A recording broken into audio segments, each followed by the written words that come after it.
तो स्वागत है आप लोगों को हमारे इस यूट्यूब चैनल एग्री गाइडेंस में। तो आज हम जानेंगे बीएयू में एमएससी इंट्रेंस एग्ज़ाम को लेके। जो भी छात्र एमएससी में इंट्रेंस एग्ज़ाम देना चाहते हैं और यहाँ पीजी में एडमिशन लेना चाहते हैं तो उन्हीं के बारे में आज बात करेंगे। हमारे सर हैं तो इनसे आपको पहले परिचय दे देते हैं। तो सर पहले आप अपना परिचय दीजिए।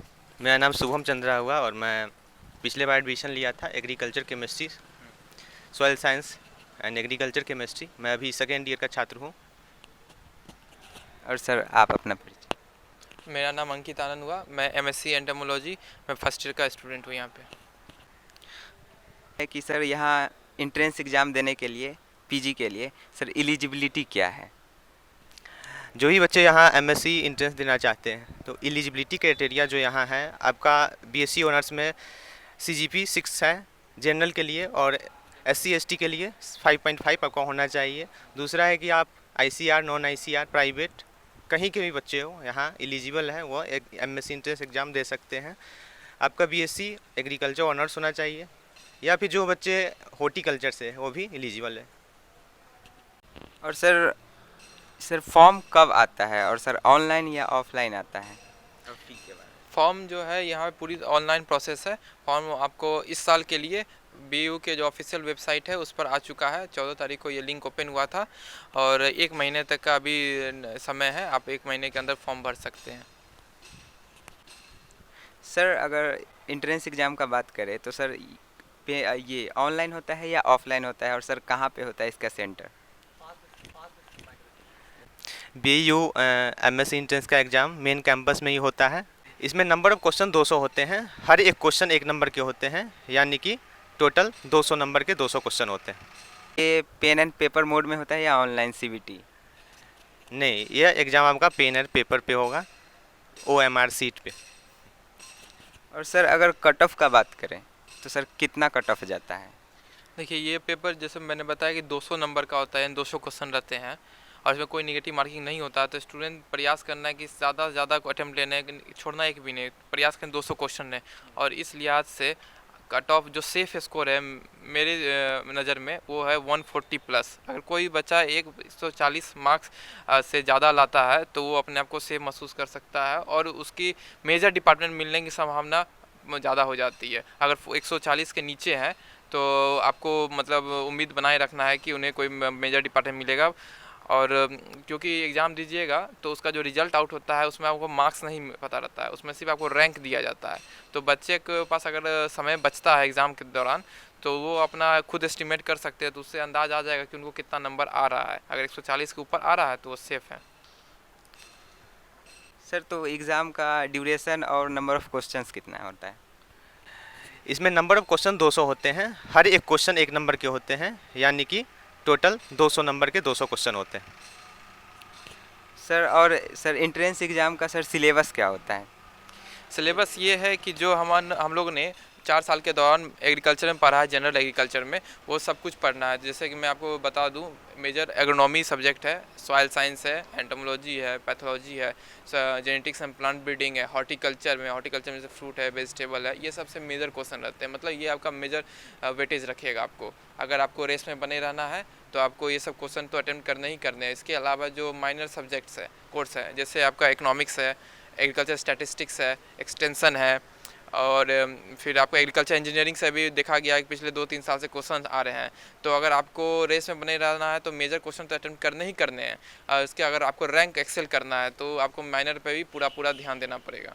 अगर 140 जैसे 200 को नंबर के होते हैं पेपर, तो 140 के ऊपर जो स्टूडेंट आप सिक्योर करते हैं तो वो पूरी तरह से मान सकते हैं, उनको मेजर डिपार्टमेंट मिलने की पूरी तरह संभावना है। और वहीं अगर किन्हीं को लगता है कि 140 से नीचे कम स्कोर आ रहा है तो वो उम्मीद बनाए रखिए कि आपको बढ़िया डिपार्टमेंट मिलने की संभावना है। और सर ऐसा कौन कौन सब्जेक्ट है जिसका सर वेटेज कम है? वेटेज कम है, आप एनिमल हस्बेंड्री को इसमें नहीं पढ़ सकते हैं क्योंकि सिलेबस में एनिमल हस्बेंड्री नहीं है। तो जो भी आपका बीएससी में मेजर सब्जेक्ट पढ़ाया गया है उस पर ज़्यादा फोकस करें, जैसे कि economy, soil science, entomology, pathology, जैसे कि सर ने बताया अभी। तो इन सब पे ज़्यादा फोकस करें, माइनर पे फोकस कम करें।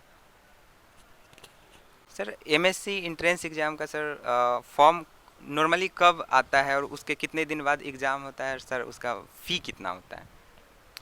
ये एंट्रेंस एग्ज़ाम का फॉर्म हर साल अगस्त के महीने में आता है, और इस साल की बात करें तो इस फॉर्म आ चुका है। ये 14 सितंबर तक फॉर्म भरने की तिथि है, और इसका फॉर्म्स का फ़ी होता है, जनरल ओबीसी और स्टूडेंट है वो उनका फॉर्म का फ़ी 1000 रुपीज़ है, और जो एस सी कैटेगरी से बिलोंग करते हैं उनका फॉर्म का फ़ी 500 रुपीज़ है। और फॉर्म भरने की तिथि के बाद लगभग आपके पास 1.5 से 2 महीने का समय रहता है। तो इस बार की बात करें तो इस बार का एग्ज़ाम दुर्गा पूजा के वैकेशन के बाद होने की संभावना है। आप अपने आप माइंड प्रिपेयर कर लें कि जब दुर्गा पूजा ख़त्म हो तो उसके बाद इस एमएससी एंट्रेंस के लिए आपको सबौर आना पड़ेगा। मेन कैंपस में ये एग्ज़ाम होता है। और आपका काउंसलिंग जब एग्ज़ाम हो जाएगा उसके लगभग 20 से 1 महीना के अंदर काउंसलिंग की प्रक्रिया शुरू हो जाएगी। पहले आपका रैंक कार्ड आ जाएगा, रैंक कार्ड में स्टूडेंट अपना पोजीशन देख सकते हैं। फिर उसके बाद आपको इनवाइट किया जाएगा कि क्या काउंसलिंग का डेट क्या है। अब उस जिस तारीख को काउंसलिंग का डेट दिया गया उसमें आपको प्रेजेंट रहना अनिवार्य है। और ये काउंसलिंग बिल्कुल ऑनलाइन नहीं होता है, बिल्कुल फिजिकली काउंसलिंग प्रक्रिया है। सारे स्टूडेंट को अपने डॉक्यूमेंट साथ लेके आने पड़ेंगे। काउंसलिंग के दौरान सर डॉक्यूमेंट क्या क्या लगता है उसके बारे में बता दीजिए। जब आपका स्कोर कार्ड आता है तो जब आपका काउंसलिंग लेटर आता है तो उसमें लिखा होता है कि क्या क्या डॉक्यूमेंट हमको रिक्वायर्ड है। ऐसे जो डॉक्यूमेंट जो जनरली डॉक्यूमेंट होते हैं 10th के मार्कशीट, 12 के मार्कशीट, सर्टिफिकेट 12 के, इसके अलावा बीएससी आप कहाँ से किए हैं वहाँ पीडीसी रिजल्ट आपका, आधार कार्ड और फिटनेस सर्टिफिकेट भी लगता है। तो एक भी डॉक्यूमेंट आप नहीं छोड़ें। अगर डॉक्यूमेंट एक भी होता है तो उसमें आपको फिर दिक्कत होगा। तो कोशिश करें कि जितने भी डॉक्यूमेंट काउंसलिंग लेटर जब आते हैं उसमें लिखे होते हैं क्या क्या डॉक्यूमेंट रिक्वायरमेंट है, तो उसको आप फॉलो करें। सर अगर एग्ज़ाम का प्रिपरेशन का स्ट्रेटजी का बात करें तो सर कुछ स्ट्रेटजी बता दीजिए प्रिपरेशन। ये पेपर बिल्कुल जनरलाइज एग्रीकल्चर के ऊपर रहता है, कोई भी सब्जेक्ट स्पेसिफिक नहीं है। सारे आपको सब्जेक्ट्स पढ़ने, जितने भी कोर्स आपने एग्रीकल्चर और हॉर्टिकल्चर के 4 साल के दौरान पढ़ा है, सारे सब्जेक्ट जैसे एग्रोनॉमी हो गया, हॉर्टिकल्चर है, सॉइल साइंस है, एंटोमोलॉजी है, पैथोलॉजी है, जेनेटिक्स एंड प्लांट ब्रीडिंग है, और इसके साथ साथ आपको एग्रीकल्चर इंजीनियरिंग पढ़ना है, एग्रीकल्चर स्टैटिस्टिक्स, एक्सटेंशन, इकोनॉमिक्स, ये सभी पढ़ना है आपको। तो आपने 4 साल में जो भी कोर्स पढ़ा है ना वो सारे पढ़ने हैं। और अगर आपको अंतिम समय में रिवीजन करना है तो आपको मतलब आप शॉर्ट नोट्स बना सकते हैं उनके, ताकि क्विक रिवीजन हो सके। और मैं ये कहूँगा कि जो पढ़े तो पढ़े सही है, लेकिन मेरा ये एक्सपीरियंस है खुद का कि 4 साल के दौरान हमारे प्रोफेसर जो पढ़ाते हैं कुछ ना कोई बात ऐसी रहती है जो हमारे माइंड पे चिपक जाती है। तो जब क्वेश्चन सामने दिखता है तो ऐसा लगता है कि अरे हाँ, सर ने ऐसे कभी पढ़ाया था या हमने कभी सुना था अपने ग्रेजुएशन के दौरान। तो ये सब भी क्वेश्चन बहुत इंपॉर्टेंट रखता है, जब आपको लगेगा कि हाँ ये सब क्वेश्चन अटैम्प्ट करने से आप दूसरों से बेहतर कर सकते हैं। और सर प्रिपरेशन के लिए सर बुक लिस्ट कौन कौन बुक को फॉलो करना चाहिए इसके बारे में। जैसा कि अभी इन्होंने बताया कि इसका जो प्रिपरेशन के लिए बुक है, पहले तो जो भी आप बीएससी में पढ़ते हैं उसका अच्छे से नोट्स बनाइए। उसके अलावा बुक जो है अरुण कत्यान वॉल्यूम 1 और 2 कोशिश करें कि सेकेंड और थर्ड ईयर में इसको ख़त्म करें। 4th ईयर में नेमरा सुंदा, मुन्नी सी राज राठौर, एसआर कांटबा ऑब्जेक्टिव के लिए, और लास्ट ईयर में जो आपका लास्ट सेमेस्टर होते हैं उसमें ज़्यादा से ज़्यादा ऑब्जेक्टिव सॉल्व करें आप, तो आपको ज़्यादा बेहतर परिणाम देखने को मिलेगा। सर अगर एंट्रेंस एग्ज़ाम का कट ऑफ का बात करें तो सर कितना मार्क्स तक कौन सा ब्रांच मिलने का संभावना है, इस पर बता दीजिए कुछ। कट ऑफ ऐसा है कि जब रिजल्ट आता है तो उसमें आपको सिर्फ रैंक कार्ड मिलता है, आपको उसमें इंडिविजुअल आपको स्टूडेंट का मार्क्स नहीं मिलता है। तो जो रैंक लिस्ट आता है उसमें जो ऊपर से टॉप स्टूडेंट्स है उसको सबसे ज़्यादा प्रेफर करते हैं वो एग्नोमी डिपार्टमेंट लेने का। तो जितने स्टूडेंट टर्न अप हुए तो उस हिसाब से आप समझ लिए शुरू के 10 से 11 स्टूडेंट कोशिश करते हैं, प्रयास करते हैं कि वो एग्नोमी डिपार्टमेंट में अपना डिग्री परस्यू करे। उसके बाद जो मेजर डिपार्टमेंट है जैसे आपका सॉइल साइंस है, एंटोमोलॉजी है, पैथोलॉजी, ये सब भरते हैं। फिर हॉर्टिकल्चर है। उसके बाद आपको जो डिपार्टमेंट्स है जैसे प्लांट ब्रीडिंग है, वेजिटेबल्स है, पोस्ट हार्वेस्ट है, लैंडस्केपिंग है, ये सब साथ साथ भरना शुरू होते हैं। उसके बाद फिर लास्ट में agriculture extension, economics, agriculture statistics, biotechnology, ये सब सब्जेक्ट्स आपको नीचे क्रम में जो स्टूडेंट्स हैं उनको ये सब मिल सकता है। सर अगर एडमिशन लेते हैं तो उसके एडमिशन फ़ी कितना है और सब्सिक्वेंट सेमेस्टर में का फ़ी का स्ट्रक्चर क्या है, इसके बारे में कुछ बताइए। जब फर्स्ट टाइम एडमिशन लेते हैं तो फर्स्ट सेमेस्टर में आप जो आपका फीस होता है वो 8500 रुपया होता है। कैटेगरी वाइज कम है, अभी मैंने जनरल का बताया। उसके सेकेंड सेमेस्टर से आपका 3500 रुपया फ़ी लगता है पर सेमेस्टर। और सर यहाँ पे हॉस्टल मिलता है या अलग से रूम लेना पड़ता है, और हॉस्टल मिलता भी है तो किन किन लोगों को मिलता है, या इसके बारे में कुछ बता दीजिए। यहाँ पे जितने भी स्टूडेंट एडमिशन लेते हैं सभी लोगों के लिए हॉस्टल की पूरा व्यवस्था की गई है। ऐसा किसी भी स्टूडेंट को बाहर रहने की कोई आवश्यकता नहीं है। सारे स्टूडेंट के पर्याप्त रूम है यहाँ पे 3 बॉयज़ हॉस्टल है, एक गर्ल्स 2 गर्ल्स हॉस्टल है। तो किसी भी स्टूडेंट यहाँ नहीं सोचना है कि वो बाहर रहे, कोई परेशानी की बात नहीं। सारी फैसिलिटीज़ जो है यहाँ पे हॉस्टल्स है, कैंटीन है, प्ले ग्राउंड्स है, तो सारे फैसिलिटी ऑलराउंड डेवलपमेंट के लिए यहाँ पे उपलब्ध है। बिल्कुल बेहतर फैसिलिटीज़ है। और सर फ़ी का बात करें हॉस्टल में, और इलेक्ट्रिसिटी ये सब मिला के कुल फ़ी क्या है सर हॉस्टल का? आपको एडमिशन के समय वन टाइम पेमेंट करना है, उसी पेमेंट में आपको सारा फीस इंक्लूडेड है। आपको ये नहीं सोचना है कि स्पोर्ट्स फ़ी क्या है, हॉस्टल फ़ी क्या है, इलेक्ट्रिसिटी फ़ी क्या है। उसी वन टाइम आप पेमेंट कीजिए, उसी में सारा फीस इंक्लूडेड है। और सर हम ये जानना चाहेंगे कि आपने सर किस प्रकार तैयारी की थी एमएससी एंट्रेंस एग्ज़ाम का, इसके बारे में आपका स्ट्रेटजी क्या रहा है? देखिए, आपको जनरल एग्रीकल्चर पे पूरा कमांड रखना पड़ेगा। आपने जो भी 4 साल पढ़ा है वो आपको टिप्स पे होना चाहिए। मतलब आपको कॉन्सेप्ट बिल्कुल क्लियर होना चाहिए, क्योंकि अक्सर ये देखा जाता है कि जो एमआर में एमसीक्यू क्वेश्चन में 4 ऑप्शन तो रहते हैं, जिसमें से स्टूडेंट 2 ऑप्शन तो एलिमिनेट कर ही लेते हैं, लेकिन उनको कन्फ्यूजन 2 में रहता है। तो इसके लिए क्या होता है कि आपको कॉन्सेप्ट बिल्कुल क्लियर होना चाहिए। तो आप बार बार अपने कॉन्सेप्ट को क्लियरिफाई करें, और अंतिम समय में आप ये प्रयास करें कि सारे किताबों को पढ़ने से अच्छा है कि आप अपना या तो खुद का शॉर्ट नोट्स बना लें, या फिर मैं 2 बुक रिकमेंड करना चाहूँगा, जो कि है एक नेमरा सुंडा और एक है आपका अरुण कात्यायन। तो इसमें बिल्कुल टिप्स पे दिया गया है। आप प्रयास करें कि अंतिम समय में ये किताब बिल्कुल जेस्ट की तरह है, मतलब जो एग्रीकल्चर जनरल एग्रीकल्चर है उसके जेस्ट की तरह है, क्रक्स है। तो आप इसको पढ़ लेंगे तो अंतिम समय में रिवीजन करने के लिए बहुत फ़ायदेमंद होगा आपको। अब मैं अपना स्ट्रेटजी आपको बताना चाहूँगा कि मैंने तो जो एग्रीकल्चर का कोर्स है वो मतलब 8वां सेमेस्टर अच्छे से पढ़ा था, वो सारे कॉन्सेप्ट क्लियर रखे थे, और अंत में मैंने अपने शॉर्ट नोट्स बना के रखे थे, जिससे मुझे कम समय में और इफेक्टिव तरीके से रिवीजन करने में काफ़ी मदद मिली थी। और मैंने नेमरा सुंडा पे अच्छा बार बार प्रयास किया था कि जितनी बार पढ़ सके उतनी बार आपको मतलब मेमोरी में वो बैठ जाएगा, क्योंकि डाटा बहुत सारे हैं, बहुत सारे फैक्ट्स हैं, बहुत सारे कॉन्सेप्ट हैं।